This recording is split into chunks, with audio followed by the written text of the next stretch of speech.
আমার ছোট চাচা সে একটা প্রাইভেট কোম্পানিতে চাকরি করতো। সেখান থেকে সে ঈদ করার জন্য দেশের বাড়িতে যায় টাঙ্গাইল শহরে। তো যেটা হলো যে উনি আর ফিরে আসছে না। ঈদের ছুটি শেষ হয়ে গেছে। এর মধ্যে এই অ্যাটাকগুলো শুরু হয়েছে। তো আমরা পারিবারিকভাবে খুবই চিন্তায় পড়ে গেলাম যে কি হলো। তখন আমাদের বাড়িতে টেলিফোন ছিল না বা পোস্টাল ডিপার্টমেন্টও খুব একটা কাজ করছিল না। সো আমরা কিছুই জানি না। তো যখন আমরা টাঙ্গাইলে গেলাম, তো টাঙ্গাইলে যাওয়ার সময় রাস্তায় অনেক ব্রিজ ভাঙা, বম্বিং হয়ে গেছে। পাকিস্তানি আর্মি বাস থেকে নামিয়ে নামিয়ে চেক করছে। তো আমি ছোট, তারপরেও আমার বাবা কিছু টাকা আমার কাছে দিয়ে দিয়েছিল, সেটা জুতার মোজার মধ্যে রেখে জুতা পরে লুকিয়ে নিয়ে গিয়েছিলাম। বাবাও কিছু রেখেছিল, আমার কাছেও কিছু দিয়েছিল, মায়ের কাছেও কিছু ছিল। এইভাবে আমরা যাই টাঙ্গাইলে গিয়ে শুনি যে ছোট চাচা ঈদের একদিন পরেই ঢাকার উদ্দেশ্যে রওনা দিয়েছে, কিন্তু উনি ঢাকায় পৌঁছায়নি। তাহলে কি হলো? খোঁজ খবর নিয়ে জানা গেল যে কালিয়াকুরে একটা বড় ধরনের যুদ্ধ হয়েছিল এবং এই যুদ্ধের পাকিস্তানি আর্মি খুব বড় মার খেয়েছিল। মার খাওয়ার পরে একটা পেট্রোল মধুপুর থেকে ঢাকার দিকে আসছিল পাকিস্তান আর্মির। তখন ওরা রাস্তার পাশে যাকে পেয়েছে তাকেই গুলি করে মেরে ফেলেছে এবং আমার চাচা মুক্তিযুদ্ধে এইভাবে মারা যান বা এখন বলতে গেলে শহীদ হন বলা যায়। পরবর্তী সময়ে আমরা টাঙ্গাইলে যখন যুদ্ধ শুরু হয়ে গেল, তখন প্রতিদিন রাতেই যুদ্ধ হতো। আমরা বাংকার, প্রতিটা বাড়িতেই বাংকার ছিল, আমাদের বাড়িতেও বাংকার ছিল।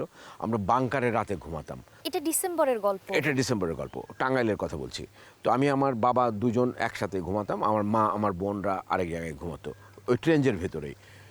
এবং যখন দেখা গেল যে টাঙ্গাইলে প্রতিদিন রাতে এরকম যুদ্ধ হচ্ছে, মুক্তিযোদ্ধারা টাঙ্গাইল শহর আক্রমণ করছে, তখন আমরা টাঙ্গাইল শহর থেকে একটু দূরে, ওই যে 10 টাকার নোটের মধ্যে একটা ছবি আছে, আটিয়া মসজিদের ছবি ছিল, এই আটিয়া গ্রামে আমরা চলে যাই। ওখানে আমার ফুপুর বাড়ি এবং ওখানে আমি এইরকমই গ্রাম, এইরকমই গাছপালা, বাংলাদেশের সমস্ত গ্রামই একই চিত্র। তো এরকমই উঁচু নিচু এরকম জায়গা। তো যে বাড়িটাতে ছিলাম ওই গ্রামেও কিন্তু তখন যুদ্ধ শুরু হয়ে গেছে, মুক্তিযোদ্ধাদের ক্যাম্প আছে এবং আমি সরাসরি যুদ্ধ দেখেছি। এখান থেকে প্রায় 500 মিটার দূরে পাকিস্তান আর্মির সাথে ফ্রন্ট ফাইট হচ্ছে মুক্তিযোদ্ধাদের, ওই যুদ্ধ আমি দেখেছি। সেখানে একজন মুক্তিযোদ্ধা শহীদ হয়, তার নাম হচ্ছে মিজান।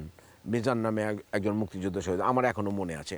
এবং ছত্রী বাহিনী মানে বিমান থেকে যে ভারতীয় সেনারা যে নেমেছিল, পুরো আকাশ জুড়ে বিমানে ছেয়ে গিয়েছিল, সেই দৃশ্যটা আমি চাক্ষুষ দেখেছি। সেই অনুভূতিটা যদি ওই রোমাঞ্চকর ঘটনায় যেটা কোনোদিন বলা হয়নি কোনো মিডিয়াতে, সেই কথাটাই আজকে আমি বলছি, যে হাজার হাজার সৈন্য প্যারাশুট করে নেমে আসছে, একদম বিরাট প্রান্তর, একদম ছাড়া কোথাও কোনো কিছু নেই, ফসলের মাঠ, কিন্তু তখন যেহেতু শীতকাল ফসল উঠে গেছে, পুরোটাই একদম ফাঁকা।